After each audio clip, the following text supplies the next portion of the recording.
여러분 혹시 머리를 감다가 갑자기 늘어난 흰머리에 깜짝 놀라보신 적 있으세요? 아니 염색한 지 한 달도 안 됐는데 왜 또 새치가 이렇게 많지 하고 거울을 한참 들여다보셨다면 오늘 이야기에 귀 기울여 주세요. 누구나 나이가 들면 머리가 하얘지는 건 자연스러운 일이지만 최근 연구에서 혈중 콜레스테롤 수치가 높을수록 새치가 빨리 생길 수 있다는 흥미로운 결과가 나왔어요. 이 혈관 속 기름때와 머리카락의 색소가 어떤 관계가 있을까요? 의외지만 둘 사이에는 산화 스트레스라는 다리 하나가 놓여 있어요. 콜레스테롤이 많아지면 혈관 안에서 과산화지질이 늘어나고 이 산화 물질이 모낭 속 멜라닌 세포까지 공격해서 흰머리가 늘어날 수 있다는 거예요. 한마디로 혈관 기름이 머리카락 색도 지운다는 뜻이죠. 오늘 영상은 바로 이 지점에서 출발하죠. 고지혈증이 왜 무서운지, 혈관뿐 아니라 피부와 머리카락까지 어떻게 망치는지, 그리고 어떻게 하면 간단한 생활 습관만으로도 돌이킬 수 있는지 60대 이상 시청자분들이 이해하기 쉽도록 차근차근 풀어드릴게요. 먼저 용어부터 정리할게요. 병원에서 피 검사를 하면 총 콜레스테롤, 중성지방, LDL, HDL 보셨을 거예요. 넷 중에 특히 중요한 게 보이는 값이 LDL이에요. 일명 나쁜 콜레스테롤이죠. LDL 입자가 혈관벽 틈새로 스며들어서 산화되면 거기서부터 이 지방 플라크가 생겨요. 플라크는 마치 수도관 안쪽에 끼는 녹처럼 혈관을 점점 좁히고 딱딱하게 굳히고 결국엔 깨져서 혈전을 만들죠. 그 결과 심근경색이나 뇌졸중 같은 치명적인 사고가 터지죠. 하지만 문제는 모든 과정이 조용히 아프지도 가렵지도 않게 진행된다는 데 있어요. 그래서 고지혈증은 소리 없는 시한폭탄이라고 부르는 거예요. 콜레스테롤은 무조건 적이어야 한다. 꼭 그렇진 않죠. 우리 몸은 콜레스테롤을 재료로 삼아 세포막을 만들고 성호르몬, 부신호르몬을 합성하고 햇빛을 받아 비타민 D를 만드는 등 중요한 작업을 해요. 문제는 필요한 양보다 훨씬 많이 쌓일 때죠. 원래 간에서 알아서 조절하지만 설탕이나 포화지방, 트랜스지방, 과음, 흡연, 스트레스, 비만 등등 겹치면 생산과 소비의 균형이 무너지죠. 이때 여분의 콜레스테롤이 혈관뿐 아니라 모낭에도 악 영향을 주죠. 그럼 왜 흰머리가 늘까요? 모발색을 만드는 멜라닌 세포는 활성산소에 특히 약한데 고지혈증 상태에서는 혈액 속에 과산화질과 염증 전달 물질이 많아져요. 이것이 두피혈관을 타고 올라와서 모낭을 산화스트레스에 노출시키고 멜라닌 세포를 일찍 죽이거나 기능을 떨어뜨리게 되죠. 결국 멜라닌 색소가 줄어들면서 모발색이 빠르게 빠지고 검은색 머리가 회색, 흰색으로 바뀌는 속도가 빨라지는 거예요. 실제로 2천여 명을 대상으로 한 이 인도 연구에서 LDL 160 이상인 군은 100 미만인 군보다 조기 백발 비율이 2배나 높았다고 해요. 요즘 들어 새치가 부쩍 늘었다면 미용실 예약보다는 먼저 혈액 검사를 받아보시라는 이유가 여기 있어요. 이제 어떻게 낮출까가 중요하죠. 약을 쓸지 생활 습관만으로 해결할지는 수치와 동반 질환에 따라 다르지만 전체 콜레스테롤 관리에서 70%는 생활 습관이 좌우되죠. 가장 먼저 식탁을 바꿔야겠죠. 튀김, 패스트푸드, 라면, 국물, 크림 가득한 빵은 일단 횟수를 줄이시고 트랜스지방과 정제 탄수화물이 콜레스테롤 공장에 기름을 붓는 격이잖아요. 대신 올리브유 한 스푼을 생채소에 뿌려 먹고 생강을 따뜻한 차로 끓여 하루 한 잔 드셔보세요. 올리브유의 올레산은 LDL을 낮추고 HDL을 올리고 생강의 진저롤은 혈관 염증을 줄여주죠. 목포 근처에 사시는 구독자분이 국 끓일 때 미역 대신 썰어넣는 이 다시마 덕분에 LDL이 20 정도 내려갔다고 자랑하셨는데, 다시마 속 알긴산은 장에서 콜레스테롤 흡수를 40% 가까이 잡아주는 강력한 수용성 식이섬유예요. 운동은 어떤 게 좋을까요? 무릎이 시큰한데 뛰라고 하면 부담스러우시잖아요. 걷기부터 시작하시면 돼요. 일주일에 5일 하루에 30분 정도만 빠르게 걸어도 HDL이 5에서 10 정도는 올라가고, HDL은 LDL을 간으로 끌고 가 재활용하는 청소부 역할을 해요. 그래서 많이 올라갈수록 좋죠. 만약 허리가 괜찮으시면은 아령 1, 2kg짜리를 들고 팔굽혀펴기 대신 벽밀기 운동부터 해보세요. 근육량이 늘면 기초대사량이 올라가서 지방 사용량이 함께 늘어 LDL 줄어들죠. 흡연은 백해무익하지만 50년 피웠는데 이제 와서 끊어도 의미가 있냐, 이 말도 듣죠. 정답은 끊는 순간부터 의미가 생긴다예요. 담배를 끊은 지 24시간이 지나면 혈액 속 니코틴 대사산물이 사라지고 3개월이면 폐 기능이 10% 이상 회복되고, 그리고 1년이 지나면 담배로 인한 LDL 산화 속도가 비흡연자 수준으로 떨어진다고도 하죠. 금연은 새치 증가가 눈에 띄게 줄었다는 보고도 있으니 머리카락 때문이라도 멈춰볼만 하죠. 그럼 음주는 어떻게 할까요? 적당한 술 한 잔은 혈액순환에 좋다는 옛말 고지혈증 앞에서는 사실이 아니죠. 알코올은 간에서 중성지방 합성을 폭주시키고 다음날까지 LDL을 끌어올려요. 60대 이상이라면 일주일에 2회 이내에 한 번에 맥주 작은 캔 하나, 소주 한 잔이면 적당해요. 이 이상이면 하지만 간이 지방 합성 공장으로 돌변한다고 기억해 주세요. 그리고 스트레스, 코르티솔 이야기도 많이 들어보셨죠? 스트레스 호르몬인 코르티솔이 높으면 간이 당과 지방을 빨리 만들어 혈액으로 보내, 이런 신호를 계속 받게 돼요. 콜레스테롤 수치가 자연스럽게 올라가고 인슐린 저항성도 생겨서 당뇨 위험까지 커지게 되죠. 매일 10분이라도 복식 호흡 해보세요. 코끝으로 숨을 들이마셨다가 입술을 오므려 천천히 내쉬는 방법인데 1분에 6회 이하로 호흡수가 떨어지면 부교감 신경이 활성화돼서 코르티솔이 내려가요. 한림대학교 연구팀은 60대 참가자에게 8주간 복식 호흡을 시킨 결과 LDL이 평균 15 정도 떨어지고 HDL은 3 정도 올랐다고 해요. 무료인데 효과는 약 못지 않으니 꼭 한번 해보세요. 혹시 약을 이미 복용 중이세요? 스타틴 계열, 에제티미브, 피타바스타틴 등등 여러 계열이 있잖아요. 약을 드셔도 생활 습관을 바꾸지 않으면 약 용량도 계속 올라갈 수밖에 없어요. 반대로 올리브유, 다시마, 걷기, 금연, 절주, 복식 호흡을 꾸준히 지키면 6개월 내 의사가 용량을 줄이거나 약 하나를 빼자고 할 가능성도 커지죠. 약값 부작용 부담이 줄어든다는 뜻이죠. 또 스타틴 계열을 드시면은 근육통이 생긴다고 중단하고 싶다는 분들이 있는데 의사 선생님과 상의해서 피타바스타틴이나 로스바스타틴 저용량으로 바꾸면 해결이 되죠. 마지막으로 세치와 탈모까지 걱정이라면 모낭에 직접 도움 주는 방법을 하나 덧붙일게요. 두피에 스칼프 브러싱을 해줘보세요. 샤워 전에 빗살 간격이 넓은 브러쉬로 정수리 부분부터 목덜미 방향으로 3분 정도 두드리듯이 빗어주는 거예요. 혈류가 좋아져 모낭의 산소 공급이 늘어나고 과사화질로 지친 멜라닌 세포의 회복을 도와요. 일본 오사카 시립대 연구 결과 고지혈증 환자에게 스칼프 브러싱을 12주 시행하자 세치 증가 속도가 30% 정도 늦춰졌다고 해요. 돈 한 푼 안 들이고 시원하게까지 하니 오늘 바로 한번 해보세요. 꼭 기억해야 할 내용은 혈액 속 기름때, 즉 LDL 중성지방이 많으면 혈관만 막히는 게 아니라 머리카락까지 희게 만든다는 거죠. 하지만 생활 습관을 조금만 바꿔도 수치는 내려가고 세치 속도도 늦출 수가 있어요. 올리브유, 생강, 다시마를 가까이 하고 튀김, 치레슨 지방, 단맛 가득한 빵을 멀리하는 것이 중요하죠. 걷기와 근력 운동은 HDL을 올려 주머니 청소부를 늘리고 복식호흡은 스트레스 호르몬을 낮춰서 간의 지방 생산을 줄이는 것, 그리고 금연 절주는 기본이고 두피 브러싱으로 직접 모낭 혈류까지 살려주면 머리숱, 혈관, 심장 3마리 토끼를 잡을 수 있습니다.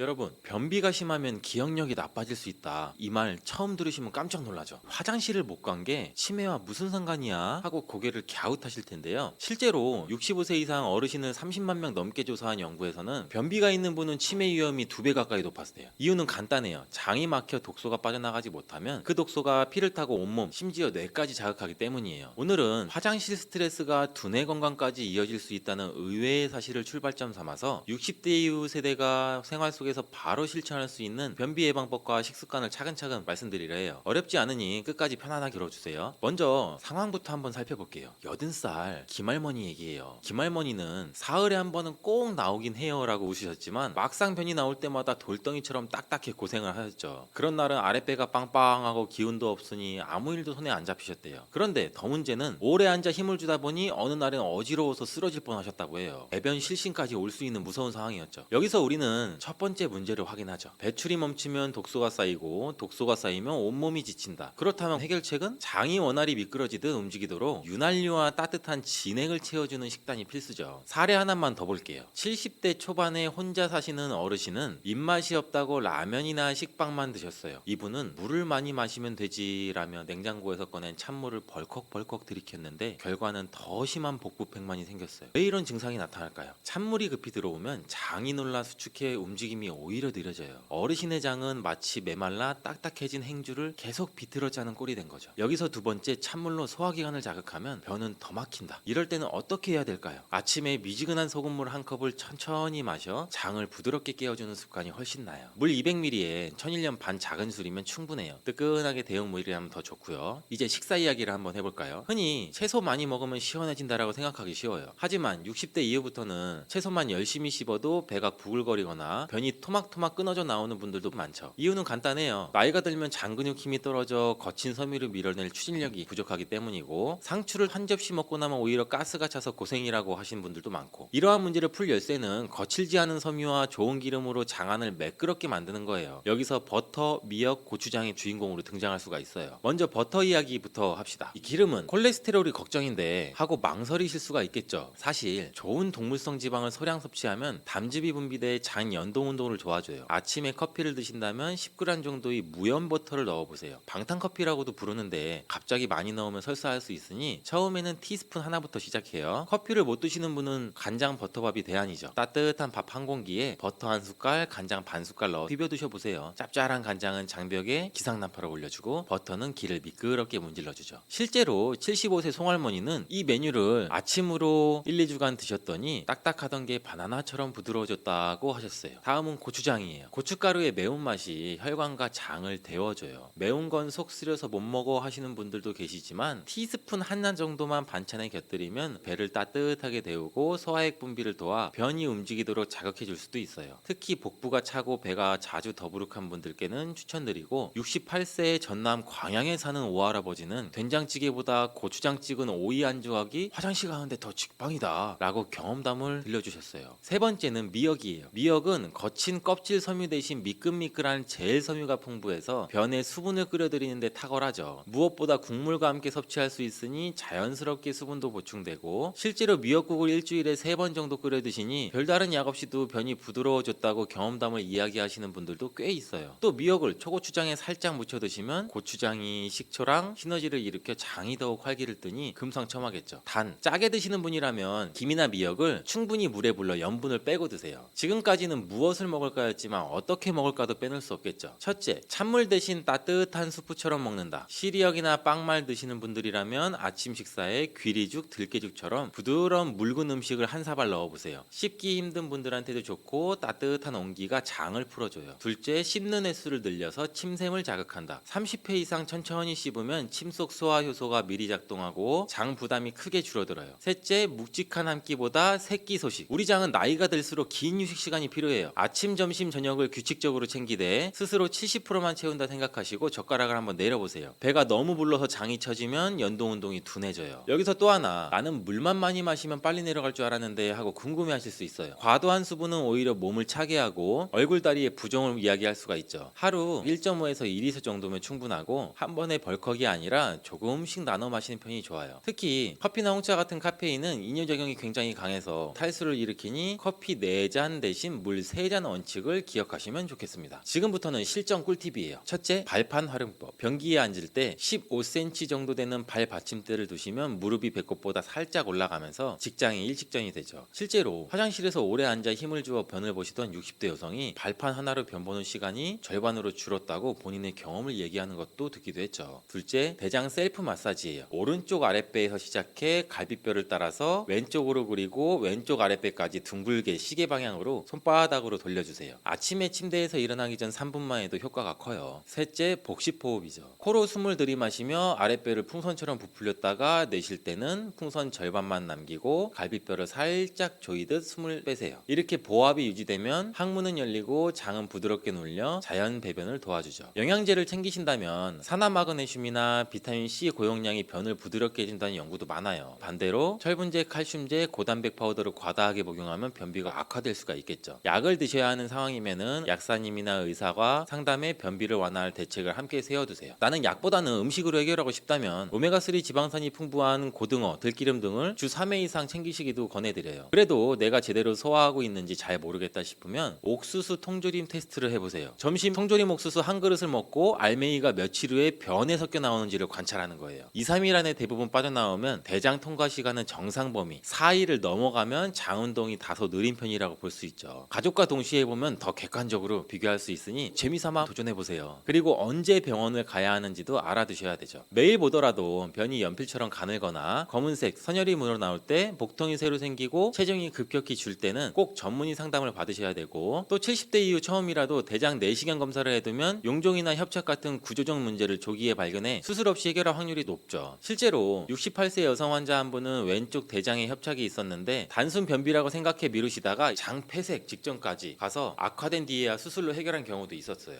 노인 변비는 단순히 불편함에 그치지 않고 실신이나 장 폐색 심하면 치매 위험까지 높일 수 있는 중요한 건강 신호예요. 거친 채소만 많이 먹자는 옛 관념에서 벗어나 버터나 고추장, 미역처럼 장을 미끌거리게 하고 장을 깨워주는 음식과 따뜻한 소금물, 규칙적인 식사 시간을 통해 장 속에 진액과 윤기를 한번 채워줘 보세요. 발판, 마사지, 복식호흡 같은 작은 습관이 약보다 강력한 처방이 될 수가 있죠. 무엇보다 오늘 화장실에서 어디서 편안했는가를 매일 스스로 한번 체크하신다면 장도 뇌도 더 오래 건강할 수가 있겠죠.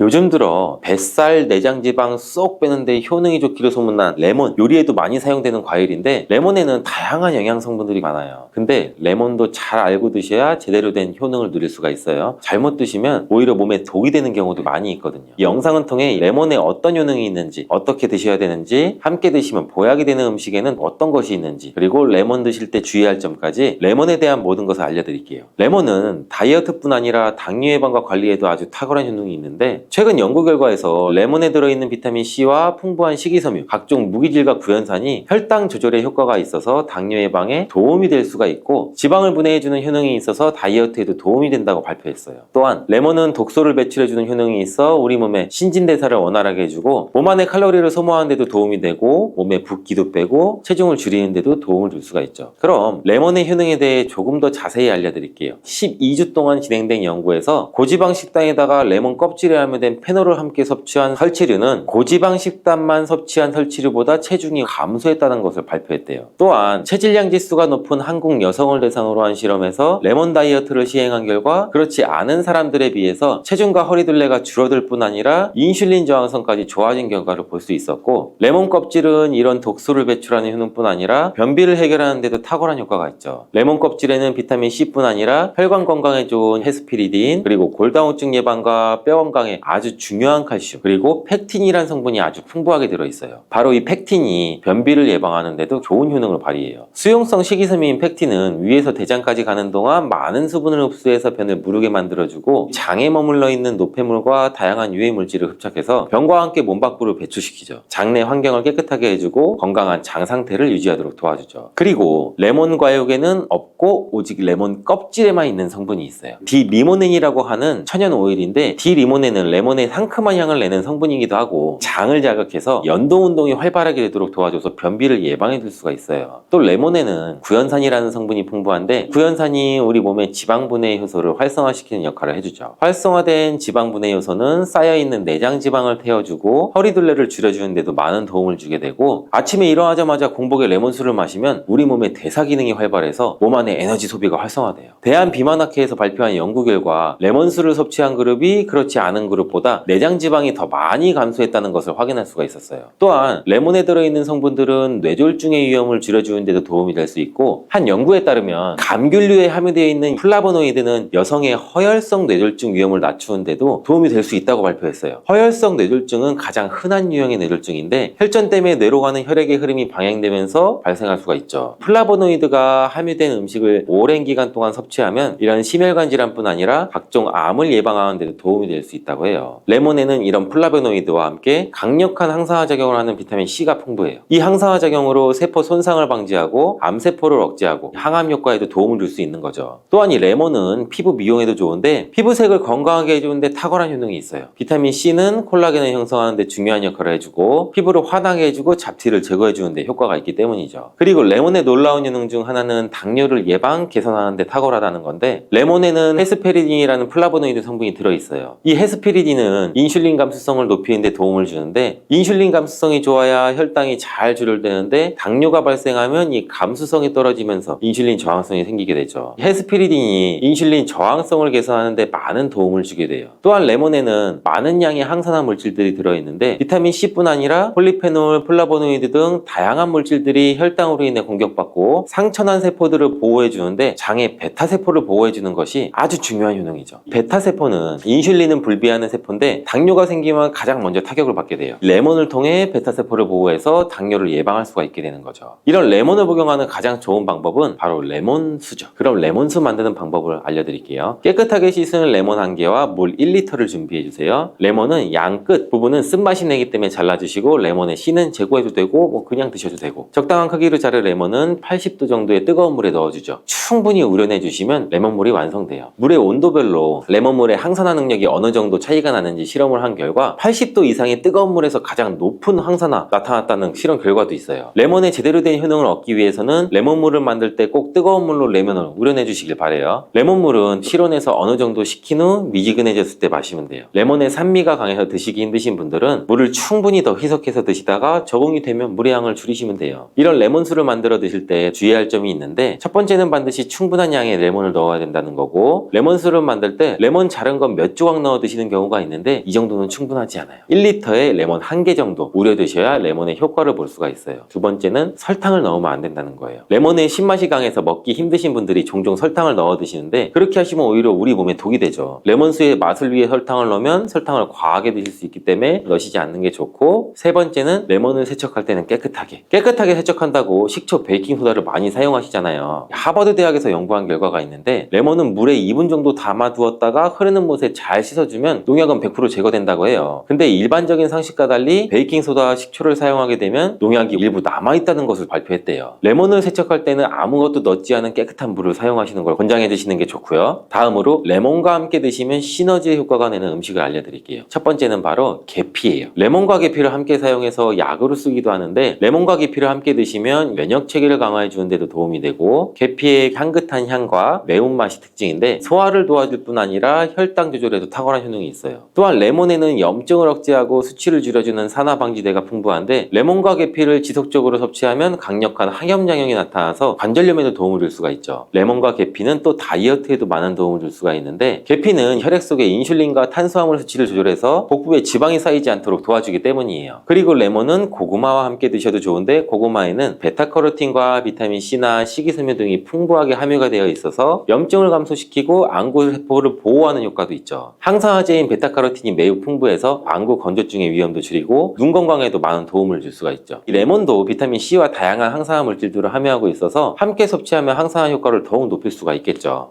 마늘이 몸에 좋다는 사실은 너무나도 잘 알고 계시죠. 근데 이것과 함께 드시면 암과 치매에 걸릴 수 있다니 깜짝 놀라셨나요? 아무리 몸에 좋은 마늘이지만 함께 드시면 몸에 오히려 독이 되는 음식들도 있어요. 그리고 마늘은 생마늘, 구운 마늘, 찐 마늘, 절인 마늘 등등 먹는 방법이 다양하잖아요. 이렇게 먹는 방법에 따라서도 우리 몸에 주는 효능도 달라요. 그리고 여기서 잠깐, 마늘 껍질은 대부분 먹지 않고 버리시잖아요. 마늘 껍질 오늘부터 절대 버리지 마시길 바래요. 마늘 껍질을 왜 먹어야 되는지, 그리고 어떻게 드셔야 되는지 알려드릴게요. 자, 그럼 마늘과 절대 함께 드시면 안 되는 음식과 마늘과 드시면 좋은 음식, 마늘과 마늘 껍질의 효능까지 마늘에 대한 모든 것을 알려드려 볼게요. 마늘은 정말 우리나라 사람들이 좋아하는 식재료인데, 한국농촌경제연구원이 발표한 자료에 따르면 우리나라 1인당 1년 동안 마늘 소비량이 약 7kg이래요. 세계 평균이 0.8kg인데 우리나라 사람들이 정말 마늘을 많이 드시고 계시죠. 마늘을 많이 드신다는 거 그만큼 건강한 식단을 먹고 있을 가능성이 높은 건 사실인데, 먹는 방법에 따라서 오히려 독이 될 수도 있어요. 여기서 마늘과 함께 드시면 절대 안 되는 음식 첫 번째는 빵이에요. 마늘빵 아시죠? 마늘이 발라져 있어서 달콤 쌉싸름한 마늘 맛도 나고 향긋한 향도 좋아서 즐겨 먹었는데, 마늘이 있어서 몸에도 좋은 빵이라고 착각하고 즐겨 드실 수가 있어요. 마늘빵은 적당히 드시는 게 좋아요. 왜냐면 빵의 재료인 밀가루는 탄수화물이 주성분인데, 밀가루의 고탄수화물은 소화 과정에서 당으로 분해되고 혈당 지수를 급격히 올리게 되죠. 이때 인슐린의 분비가 과도하게 나오죠. 이런 현상이 반복되게 되면 우리 몸의 인슐린 저항성이 높아지고 췌장을 망가뜨려 당뇨를 유발할 수가 있겠죠. 그리고 이 당은 몸에 흡수되면서 지방으로 변하고 쉽게 살이 찌게 돼서 비만을 이야기할 수가 있겠죠. 또한 밀가루로 빵을 만들면 글루텐이라는 단백질이 생성되는데, 이 글루텐은 소화불량이나 복통이나 변비 등의 증상도 유발할 수가 있어요. 이뿐 아니라 글루텐이 몸에 들어오면 장에서는 에소루핀이라는 성분이 만들어지게 되는데, 이 에소루핀은 중독성이 강해서 밀가루 중독을 일으켜 빵 같은 밀가루를 과하게 섭취하게 만든다는 거예요. 마늘이 아무리 좋은 성분으로 항암, 항염증 작용을 한다고 해도 마늘빵으로 드신다면 소용이 없다는 말씀을 드리는 거예요. 그러면 마늘은 어떻게 드셔야 마늘의 효능을 극대화시킬 수 있을까요? 마늘은 생으로 드실 때도 물론 좋지만 익혀 드실 때 더 좋아요. 몸에 보약이 되는 마늘을 드시는 방법 알려드릴게요. 첫 번째는 마늘밥이에요. 국립농업과학원에 따르면 마늘의 S알릴시스테인 함량을 조리법에 따라 조사한 결과 생마늘일 때 함량이 2.77mg 정도 되었고, 삶기 시작한 후 30분이 지나면 4.92mg, 1시간이 지났을 때는 9.16mg으로 생마늘에 비해서 무려 4배 이상 많아진다고 했어요. 뿐만 아니라 121도의 온도에서 1시간 동안 마늘을 쪘을 때 S알릴시스테인 함량이 50.24mg으로 생마늘보다 18배나 높다고 연구 결과를 발표했어요. 따라서 마늘을 드실 때는 1시간 이상 끓여 드시는 게 좋겠죠. 이런 방법이 번거로워 추천드리는 게 바로 마늘밥이겠죠. 밥을 할 때 마늘을 넣는데 1인분에 마늘 3-4알 정도씩 넣어서 밥을 하시면 돼요. 현미가 있다면 현미를 넣은 마늘밥을 하시면 더 좋은데, 현미 속에는 티아민이라는 성분이 있는데 마늘의 S알릴시스테인과 현미의 알릴티아민 두 가지 성분을 모두 섭취할 수 있어서 항암 효과뿐만 아니라 굉장히 영양소 있는 밥이 되겠죠. 그럼 마늘밥을 하기 위해 마늘을 까고 남은 껍질은 어떻게 됐어요? 버리셨죠? 오늘부터는 껍질을 버리지 마세요. 마늘의 효능하면 첫 번째로 생각나는 게 아마도 항암 효과인데, 마늘 껍질을 통해 큰 항암 효과에 도움을 줄 수가 있어요. 우리나라 연구진에서 연구한 결과 마늘 껍질을 70% 에탄올 용매로 반복 추출해서 만든 마늘 껍질 추출물이 암 예방 효과에 탁월한 효능이 있다고 발표했는데, 특히 유방암, 위암, 간암, 대장암, 폐암 세포뿐 아니라 다양한 암 세포에 대한 억제 효과가 또 있다고 했어요. 그 중에서도 유방암 세포의 증식을 억제하는 데 가장 효과가 높았다고 하고, 마늘 껍질의 두 번째 효능은 바로 또 심혈관도 튼튼하게 한다는 거예요. 마늘 껍질은 마늘 알맹이보다 식이섬유가 4배, 폴리페놀이 7배나 많게 함유되어 있는데, 식이섬유는 혈관 내에 나쁜 콜레스테롤을 흡착해서 몸 밖으로 배출하는 데 도움을 주고, 항산화 성분인 폴리페놀은 콜레스테롤이 산화되는 것을 막아 나쁜 콜레스테롤이 만들어지는 것을 방지하는 데 효능이 있는 아주 중요한 성분이죠. 마늘 껍질에 함유된 알리신 성분은 혈중 지지를 낮춰서 콜레스테롤과 중성지방을 낮추는 데도 효과적인 성분이에요. 이를 통해서 동맥경화를 방지하는 데 도움을 줘서 심혈관 질환을 예방하는 데 좋은 성분인 거죠. 또 마늘 껍질을 말려 분말로 만들어